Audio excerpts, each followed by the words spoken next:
Learning channel. Class 10th अल्जेब्राचा syllabus आपण आजपासून स्टार्ट करत आहोत. या सिलेबस मधील फर्स्ट चॅप्टर आहे लिनियर इक्वेशन इन 2 व्हेरिएबल्स.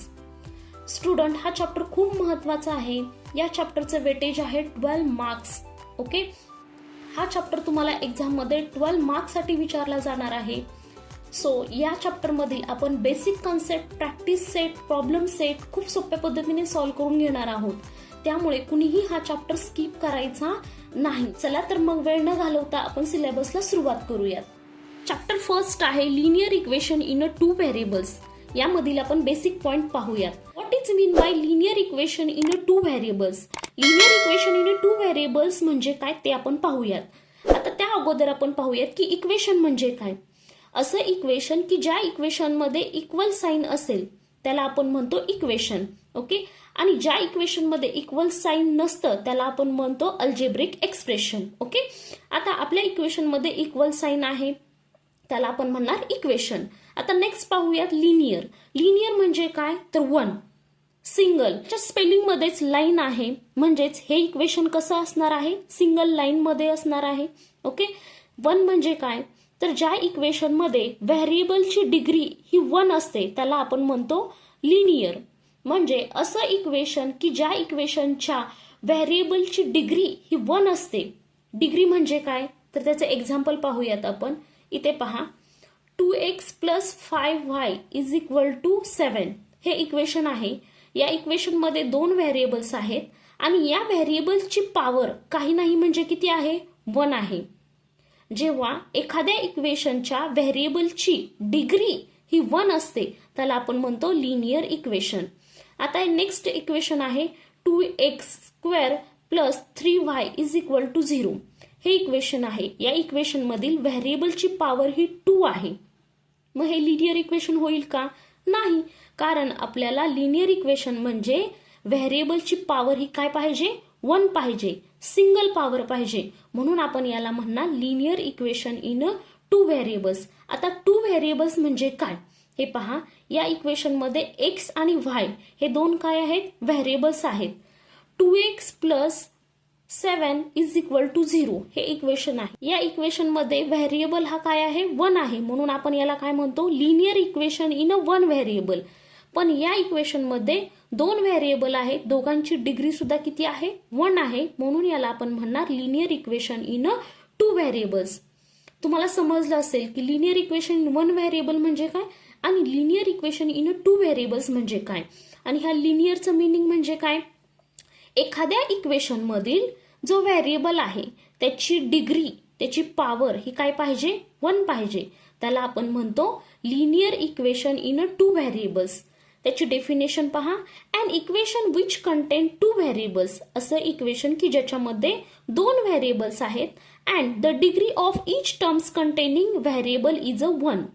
त्याच्यामध्ये जो व्हेरिएबल आहे त्याची डिग्री किती असली पाहिजे, 1 असली पाहिजे. त्यालाच आपण म्हणतो लिनियर इक्वेशन इन 2 व्हेरिएबल्स. त्यालाच आपण काय म्हणतो, लिनियर इक्वेशन इन 2 व्हेरिएबल्स असे म्हणतो. लिनियर इक्वेशन इन 2 व्हेरिएबल्स आपल्याला काय आहेत ते माहिती झालं. आता इथे पहा, हा x हा व्हेरिएबल आहे, y हा व्हेरिएबल आहे. त्याच्या अगोदर जो नंबर येतो त्याला आपण काय म्हणतो, coefficient. 2 is the coefficient of x, 5 is the coefficient of y. जो व्हेरिएबलच्या अगोदर जो नंबर येतो त्याला काय म्हणतो आपण, कोइफिशियंट असे म्हणत असतो. मग आपल्याला जर विचारलं एक्सचा कोइफिशियंट काय आहे तर सांगणार आपण 2, वायचा कोइफिशियंट काय आहे तर 5. हे झाले त्यांचे कोइफिशियंट. पॉइंट पाहणार आहोत आपण. General form of linear equation in 2 variables. Linear equation in 2 व्हेरिएबल्सचा जनरल फॉर्म काय असेल तर त्याचा जनरल फॉर्म आहे ax + by + c = 0. सर्वांनी हा जनरल फॉर्म लक्षात ठेवायचा आहे. हा जनरल फॉर्म तुम्हाला 1 मार्क्ससाठी MCQ मध्ये विचारला जातो. ओके, इथं पहा, ax + by + c = 0 is the general form of linear equation in 2 variables. Linear equation in 2 व्हेरिएबल्सचा जनरल फॉर्म आहे ax + by + c = 0. आता याच्यामध्ये x आणि y हे काय झाले, व्हेरिएबल झाले, 2 व्हेरिएबल्स. आपण इथे म्हणू शकतो x and y are 2 variables आहेत, 2 व्हेरिएबल्स. ओके, नेक्स्ट हा a b c हा काय आहेत, हे a b c हे काय आहेत, रिअल नंबर्स असतात. A, B, C are real numbers. Okay, हे रिअल नंबर्स असतात. तर याच्यामध्ये A आणि B हा काय झाला, कोइफिशियंट झाला. A आणि B हा काय झाला, कोइफिशियंट झाला. कुणाचे, एक्स आणि वायचे हे कोइफिशियंट झाले. C काय असतो, C कॉन्स्टंट असतो. खूप सिंपल आहे. जो हा जनरल फॉर्म आहे x plus b y plus c is equal to 0, याच्यामध्ये हा एक्स आणि वाय झाला 2 व्हेरिएबल्स झाले. ए बी सी हे तिन्ही काय असतात, रिअल नंबर्स येत असतात. त्याच्यामध्ये ए आणि बी काय आहे, हे कोइफिशियंट आहेत. ए हा एक्सचा कोइफिशियंट आहे, बी हा वायचा कोइफिशियंट आहे. सी हा काय असतो, कॉन्स्टंट नंबर असतो. सो त्याला व्हेरिएबल येत नाही म्हणून त्याला आपण काय म्हणतो, कॉन्स्टंट असे म्हणतो. खूप महत्वाचा पॉइंट त्यांनी दिलेला आहे, a and b are not equal to 0 at same time. एकाच टायमिंगला ए आणि बी ची व्हॅल्यू आपण 0 घेऊ शकत नाही. कारण इथे पहा, ए ची व्हॅल्यू 0 घेतली तर 0 into x plus 0y plus c is equal to 0. Okay, 0 into x काय येईल, 0 येईल, प्लस 0 इंटू वाय काय येईल, 0 येईल. तर इथं सी ची व्हॅल्यू आपण समजा 5 घेतली, 5 इज इक्वल टू 0. 0 प्लस 0 0, 5 इज इक्वल टू 0. इथे पहा, या इक्वेशनमध्ये एकही व्हेरिएबल राहिलेला नाही. म्हणजे हे इक्वेशन होऊ शकतं का, नाही. आपल्या चॅप्टरचं नावच काय आहे, linear equation in 2 variables.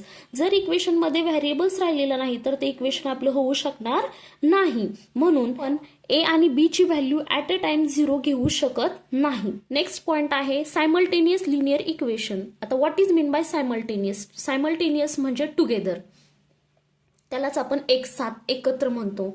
When we think about two linear equation in a 2 variables at the same time, they are called as simultaneous linear equation. जेव्हा 2 लिनियर इक्वेशन एकत्र येतात, ते इक्वेशन आपण सॉल्व्ह करतो आणि त्याचं येणारं जे सोल्युशन आहे त्याला आपण म्हणतो simultaneous linear equation. For example पाहूयात आपण, 2x plus 3y is equal to -7 and 5x plus 6y is equal to -3. हे 2 इक्वेशन आहेत. आता हे इक्वेशन कसले आहेत, लिनियर इक्वेशन इन 2 व्हेरिएबल्स आहेत. आता या दोन्ही इक्वेशन जेव्हा आपण काय करतो, सॉल्व्ह करतो. ओके, आणि ह्यांचं जे येणारं सोल्युशन आहे त्याला आपण काय म्हणत असतो, सायमल्टेनियस लिनियर इक्वेशन असे म्हणत असतो. दोन्ही लिनियर इक्वेशन एकत्र करू शकतो, ते सॉल्व्ह करतो आणि त्याचं येणारं जे सोल्युशन आहे त्यालाच म्हणतो सायमल्टेनियस लिनियर इक्वेशन. आता हे इक्वेशन सॉल्व्ह करण्याच्या 3 मेथड्स आहेत आणि त्या तिन्ही मेथडवरून आपले 3 प्रॅक्टिस सेट बनलेले आहेत. प्रॅक्टिस सेट 1.1 मध्ये हे इक्वेशन आपण इलिमिनेशन मेथडने सॉल्व्ह करणार आहोत. इलिमिनेशन मेथडने आपण इथे सॉल्व्ह करणार आहोत. And ASA method. ASA method म्हणजे ॲडिशन सबट्रॅक्शन ॲडिशन मेथड. या मेथडने आपण सॉल्व्ह करणार आहोत. प्रॅक्टिस सेट 1.2 मध्ये आपण हेच इक्वेशन आपण ग्राफिकल मेथडने सॉल्व्ह करणार आहोत. ग्राफिकल मेथडने हे सॉल्व्ह करणार आहोत. प्रॅक्टिस सेट 1.3 मध्ये हेच इक्वेशन आपण ग्रॅमर्स रूलने सॉल्व्ह करणार आहोत. ग्रॅमर्स रूलने हे आपण सॉल्व्ह करणार आहोत. ग्रॅमर्स रूलमध्ये या इक्वेशनचं एक कॉमन सोल्युशन येतं. त्याच्यामध्ये एक्स आणि वायच्या ज्या व्हॅल्यू येतात ते झालं या इक्वेशनचं सोल्युशन. ओके, अशा प्रकारे या तिन्ही मेथडने आपण हे equation simultaneous linear equation solve करणार आहोत. तर आपण आता प्रॅक्टिस सेट 1.1 मध्ये इलिमिनेशन मेथड आणि एएसए मेथडचा यूज करून हे सायमल्टेनियस इक्वेशन सॉल्व्ह करणार आहोत. So student, let start the practice set 1.1. यामध्ये क्वेश्चन फर्स्ट दिलेला आहे, complete the following activity. He activity आपल्याला कम्प्लीट करायची आहे. ही ऍक्टिव्हिटी आपण नंतर घेऊयात, त्या अगोदर क्वेश्चन 2 सॉल्व्ह करूयात आपण. क्वेश्चन सेकंड आहे, solve the following simultaneous equation. खाली दिलेले सायमल्टेनियस इक्वेशन आपल्याला सॉल्व्ह करायचे आहेत. यामध्ये टोटल 8 इक्वेशन आहेत. त्यापैकी फर्स्ट 6 इक्वेशन आपण इलिमिनेशन मेथडने सॉल्व्ह करणार आहोत आणि लास्ट 2 इक्वेशन आपण एएसए मेथडने सॉल्व्ह करणार आहोत. हे सायमल्टेनियस इक्वेशन आपण स्टेप बाय स्टेप सॉल्व्ह करणार आहोत. त्यामधील स्टेप फर्स्ट आहे arrange the equation. Step first आहे अरेंज द इक्वेशन. मी ते शॉर्टकटमध्ये लिहिते. आता हे इक्वेशन कसं अरेंज करणार, इथे पहा, 3a + 5b is equal to 26 26 हा कॉन्स्टंट नंबर आहे, तो कॉन्स्टंट नंबर आपल्याला इक्वलच्या राईट साईडला पाहिजे. इथे ऑलरेडी त्यांनी दिलेला आहे. जर दिलेला नसेल तर तो आपल्याला इथे राईट साईडला घ्यावा लागेल, कारण आपल्या जनरल फॉर्म काय आहे, ax plus by plus c is equal to 0. याच्यामध्ये कॉन्स्टंट हा इक्वलच्या लेफ्ट साईडला आहे. जेव्हा आपण इलिमिनेशन मेथडने हे इक्वेशन सॉल्व्ह करत असतो तेव्हा हा कॉन्स्टंट आपल्याला कुठे पाहिजे, राईट साईडला पाहिजे. जर तो नसेल तर तो आपल्याला घ्यावा लागेल, पण इथे त्यांनी दिलेला आहे. नेक्स्ट आहे a plus 5b is equal to 22. याला इक्वेशन फर्स्ट देऊयात, याला इक्वेशन सेकंड देऊयात.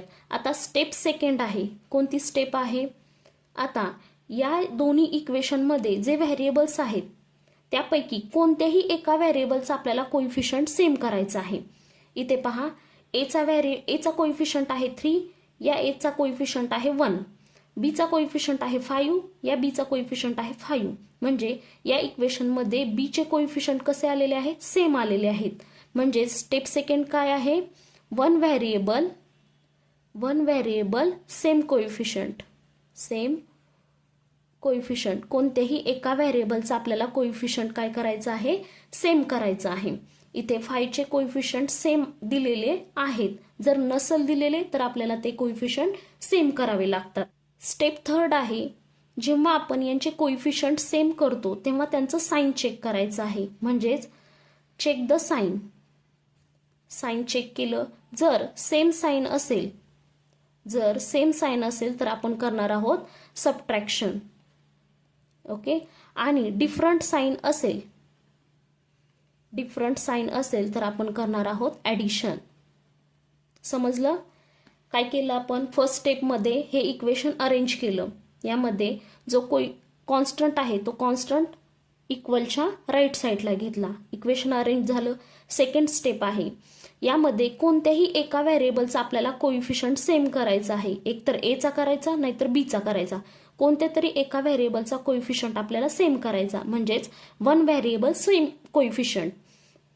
थर्ड स्टेप आहे, जेव्हा आपण व्हेरिएबल्सचे कोइफिशियंट सेम करतो तेव्हा आपल्याला त्यांचं साइन चेक करायचं असेल.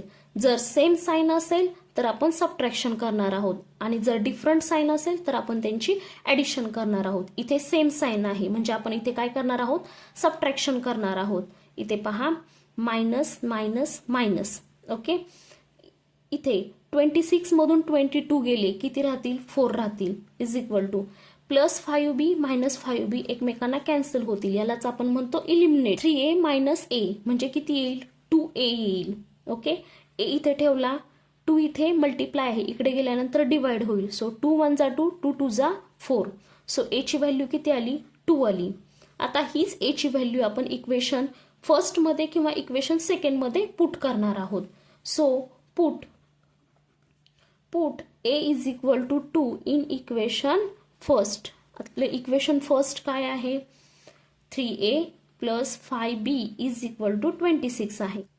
a ची व्हॅल्यू इथे पुट करूयात. 3 into 2 plus 5b is equal to 26. 3 2 जा 6 plus 5b is equal to 26. इथे 6 प्लस आहे, इकडे गेल्यानंतर काय होईल, मायनस होईल. सो 26 मायनस 6, इथे काय राहील, 5b राहील. 6 मायनस 6 किती आले, 20 आले. सो 5b, हे 5 इथे मल्टिप्लाय, इकडे आल्यानंतर डिवाइड होईल, b राहील. 5 1 जा 5, 5 4 जा 20. सो b ची व्हॅल्यू किती आली, 4 आली. ओके, a ची व्हॅल्यू 2 आली, b ची व्हॅल्यू 4 आली. हेच आपण चेक करू शकतो. ह्या व्हॅल्यू आपण इक्वेशन फर्स्टमध्ये पुट करूयात. 3 a ची व्हॅल्यू किती आहे, 2 आहे, प्लस 5 b ची व्हॅल्यू किती आहे, 4 आलेली आहे, इज इक्वल टू 26. ओके, 3 2 जा 6 plus 5 into 4 20 is equal to 26. 6 plus 20 26 is equal to 26. म्हणजे आपलं a ची आणि b ची व्हॅल्यू कशी आलेली आहे, बरोबर आलेली आहे. म्हणून आपण लास्टला काय म्हणू शकतो, solution is a b is equal to काय व्हॅल्यू आलेली आहे, a ची व्हॅल्यू आलेली आहे 2 आणि b ची व्हॅल्यू आलेली आहे 4. हे आपण फायनल त्याचं सोल्युशन लिहू शकतो.